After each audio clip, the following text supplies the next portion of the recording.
வணக்கம் அன்பு நண்பர்களே, நான் உங்கள் துரைசிங்கம் பேசுகின்றேன்.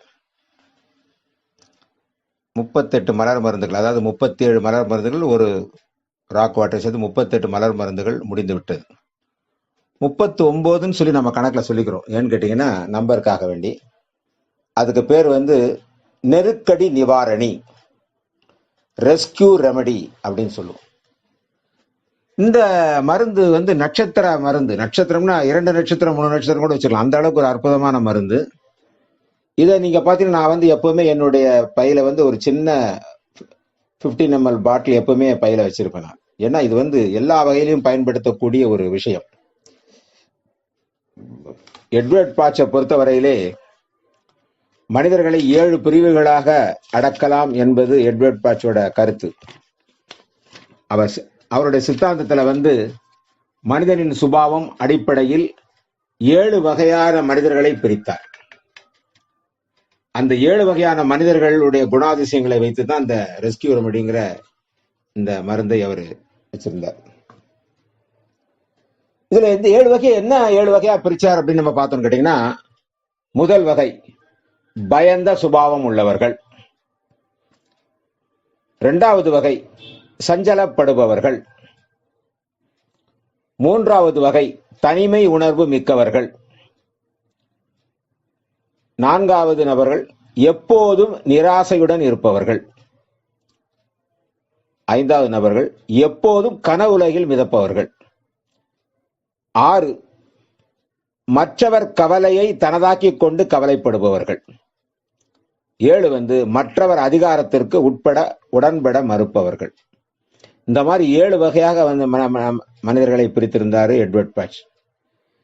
எட்வர்ட் பாட்ச் கண்டுபிடித்த மலர் மருந்துகள் 38ஐயும் ஒவ்வொரு வகை மனிதருக்கு ஏற்றாக சில மருந்துகளை வரிசைப்படுத்தினார்.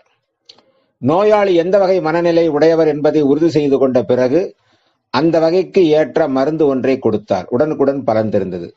சில நோயாளிகளுக்கு ஒன்றுக்கு மேற்பட்ட மனநிலை பிரதிபலிக்கும் போது அந்த வகையில் இருந்து மருந்துகள் தேர்ந்தெடுத்து கொடுத்தால் நோய் குணமாகும் என்பதை டாக்டர் எட்வர்ட் பாட்ச் அனுபவத்தில் உணர்ந்தார்.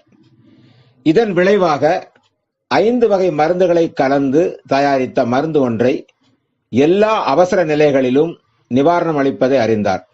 இதற்கு நெருக்கடி நிவாரணி, அதாவது ரெஸ்கியூ ரெமடி என பெயர் சூட்டினார்.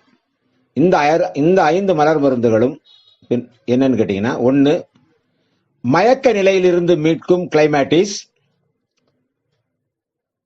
மன அதிர்ச்சியிலிருந்து மீட்கும் ஸ்டார் ஆஃப் பெத்லஹேம், செயல் மீது கட்டுப்பாடு இழக்கும் நிலையிலிருந்து மீட்கும் செர்ரி பிளம், சகிப்புத்தன்மையை போக்கும் இம்பேஷன்ஸ், பீதி திகிலிருந்து மீட்கும் ராக் ரோஸ். இந்த 5 மருந்துகளும் திரவ ரூபத்தில் உங்களிடம் இருந்தால் சம அளவில் கலந்து வைத்துக் கொள்ளலாம். இந்த மருந்துகள்லாம் ஹோமியோபதி மருந்து கடைகளில் கிடைக்கும். தனித்தனியா வாங்கி ஒன்னா சேர்த்துக்கலாம். சில நேரம் பாத்தீங்கன்னா இந்த 5 மருந்தும் கலந்து அவர்கள் RR என்ற பெயரிலே விற்பார்கள். இந்த மருந்து பாத்தீங்கன்னா அதிர்ச்சி, மயக்கம், வலிப்பு, ஹிஸ்டீரியா போன்ற நிலைகளில் சிறிய விபத்துகளில் ஏற்படும் பீதி, திகில், மனப்பதட்ட, மயக்கத்தை தீர்க்கும். இந்த மருந்து நீங்க எப்பவுமே ஒரு 15 ml சின்ன பாட்டில்ல நீங்க எப்பவுமே உங்க கூட வச்சிருந்தீங்கன்னா உங்களுக்கு பல வகையில் உதவும். நண்பர்களே, எனக்கு கிடைத்த ஒரு அனுபவத்தை உங்களுடன் நான் பகிர்ந்து கொள்ள மிக ஆசைப்படுகின்றேன். ஏன்னு கேட்டீங்கன்னா,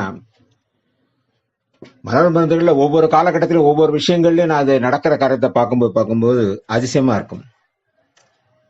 1999 என்னுடைய அக்குபஞ்சர் குருநாதர் டாக்டர் ஜோசப் பால் அவர்கள் எங்களுக்கு வகுப்பு எடுத்துக் கொண்டிருக்கின்றார் சேலத்திலே. அந்த மருத்துவமனை வளாகத்தில் எங்களுக்காக வகுப்பு நடத்திட்டு இருக்கும்போது திடீர்னு பாத்தீங்கன்னா ஒரு மின்சார ஒரு கம்பி ஒண்ணு அருந்து கீழே விழுது. சேலத்துல பாத்தீங்கன்னா சண்முகா மருத்துவமனை. திடீர்னு ஒரு மேகம் மாதிரி சூழ்ந்த மாதிரி இருந்து திடீர்னு ஒரு மாதிரி காத்தடிச்சுன்னு ஒரு அந்த மின்சார கம்பி அருந்து விழுந்தது. கீழே பாத்தீங்கன்னா ஒரு ஆடு மேல அது விழுந்தது.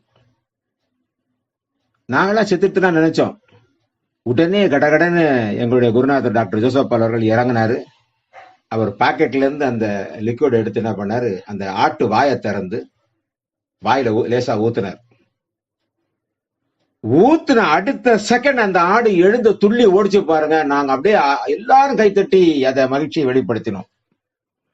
உண்மையிலே வந்து அதிசயம், அதிசயம், சாதாரண அதிசயம் கிடையாது. பாத்தீங்கன்னா அந்த ஆடு செத்து போச்சுன்னு நாங்க நினைச்சோம். ஆனா துள்ளி குதிச்சு ஓடியது. அப்பதான் அவர் சொன்னாரு, எப்பவுமே நீங்கள்லாம் ஒரு மருத்துவர்களாக பணிபுரிவது மட்டுமல்லாமல், எப்பவுமே உங்ககிட்ட வந்து ஒரு 15 ml ஒரு சின்ன பாட்டில்ல நீங்க வந்து எப்பவுமே பாக்கெட்ல வச்சிருக்கணும் அப்படிங்கிற கருத்தை சொன்னார். அது மட்டுமல்ல, இங்க ஒரு சின்ன ஒரு டிப்ஸ் இங்க சொல்ல நினைக்கிறேன். உங்களில் அக்குபஞ்சர் மருத்துவர்களாக இருந்தாலும் சரி, சுஜோக் மருத்துவர்களாக இருந்தாலும் சரி, நீங்கள் யாருக்கு வந்து நீங்க ஊசி நீடில் போடுறதா இருந்தாலும் அந்த நீடிலை ஆர்ஆர் என்ற மருந்திலே டிப் பண்ணி அடித்தால் அற்புதமான பலன் கிடைக்கும். இது விளையாட்டு விஷயம் கிடையாது. இன்னைக்கு நான் சொல்றேன், நீங்க நாளைக்கு ட்ரை பண்ணி பாருங்க. உங்களுக்கு கிடைக்கக்கூடிய அனுபவம் வந்து வித்தியாசமான அனுபவமாக இருக்கும். நல்ல ஒரு அக்குபஞ்சர் டாக்டர் என்ற பெயர் உங்களுக்கு கிடைக்கும். ஏன்னா அந்த மருந்தினுடைய கலவை உடம்புல எப்படின்னு கேட்டீங்கன்னா, நீங்க நினைக்கிற மாதிரி மலர் மருந்து வாயில போட்டு உள்ள போயில வேலை செய்யறதில்லை. நாக்கில் லேசாக பட்டோன்னு வேலை செய்யும். தோல் மேல் பட்டாலே தோல் இருக்கக்கூடிய அந்த மயிர்காம்புகளுக்கு உள்ள போய் வேலை ரத்தத்துல இறங்கி வேலை செய்ய ஆரம்பிச்சிடும். அந்த அளவுக்கு வந்து ரொம்ப அற்புதமாக வேலை செய்யக்கூடிய ஒரு மருந்து. எனக்கு கிடைச்ச அனுபவம் என்னன்னு கேட்டீங்கன்னா, எங்க வீட்டுக்கு பின்னாடி ஒரு பெரிய மரம் இருந்தது. இந்த மரத்துல ஏறி, இப்ப அந்த மரம் இல்லை, அந்த நான் சொல்றது அந்த 80கள் அந்த 90கள் அந்த மரம் இருந்தது. அந்த மரத்துல ஏறின ஒரு பையன் அந்த கிளை முறிஞ்சு அப்படியே பொத்துன்னு கீழே விழுந்துட்டான். சின்ன பையன்தான், மிஞ்சி போனா ஒரு 10 வயசுக்குள்ள சின்ன பையன். வேற வீட்டு பையன் இங்க வந்து மரத்து மேல ஏறி எதை எடுத்து காத்தாடி ஓடி வந்து காத்தாடி பிடிக்கிறேன்னு மேல ஏறி பொத்துன்னு விழுந்துட்டான். விழுந்த உடனே நான் என்ன பண்ணேன், டக்குன்னு எடுத்துட்டு போய் அவன் விழுந்த உடனே பார்த்தா அப்படியே மயக்க மாட்டான். ஐயோ அம்மான்னு எல்லாம் நம்ம ஊர்ல தான் தெரியுமே, ஒரு குழந்தை கிளை விட்டு சும்மா இருப்பாங்களா? ஐயோ குர்ரா முர்ரான்னு கத்த ஆரம்பிச்சாதான் கும்பலை கூட்டிடுவாங்க. 7:30 கொட்டுற மாதிரி கூப்பிட்டோன்னு நான் போய் ஒன்றும் பண்ணலை. என்கிட்ட டக்குன்னு அந்த மருந்து எடுத்து அவன் வாயில போட்டோன்னே எழுந்து முடிச்சு நடக்க ஆரம்பிச்சிட்டான். அப்புறம் அதுக்குள்ள அவனை பார்த்தா கொஞ்சம் அடிபட்டு இருந்து சிராய்ப்பெல்லாம் இருந்தது. அவனை கூப்பிட்டு கொண்டாந்துட்டு, நாங்கள் எங்கள் வீட்டில் எப்பவுமே கேலண்டூலா இருக்கும், அற்புதமான மருந்து. நான் அதை பற்றி உங்களுக்கு விளக்கம் பின்னாடி வரும்போது சொல்கிறேன். நான் இப்போ தெரிஞ்சுக்கோங்க. கேலண்டூலால நல்லா அந்த அடிபட்ட காயங்கள் எல்லாம் அப்படியே பஞ்சில தொடச்சிட்டு லேசாக ஒட்டி விட்டு அனுப்பிட்டேன். சாயந்தரம் வரும்போது அந்த பையனுக்கு ஒரு இதுவும் இல்லை, வழக்கம் போல நல்லபடியாக இருந்தார். அவங்க அம்மா மட்டும் அங்க இருந்த கூட்டம் எல்லாமே அதிசயப்பட்டது. அந்த பையன் விழுந்துட்டான், நாங்க நினைச்சோம் அவ்வளவுதான் அப்படின்னு நினைச்சோம். ரொம்ப அற்புதமாக காப்பாற்றீங்களே ஐயான்னு சொல்லும்போது தான் இது வந்து ஒரு மலர் மருந்து தான், இது வந்து ரொம்ப அற்புதமா வேலை செய்யுதுங்கிற விஷயத்த வந்து எங்களுக்கு வெளிப்படுத்தணும். அக்கம் பக்கம் உள்ளவங்க எல்லாருமே அந்த மருந்துகளை கேட்க ஆரம்பித்து விட்டார்கள். நன்றி நேயர்களே, நன்றி மாணவர்களே, நன்றி நேயர்களே, மிக்க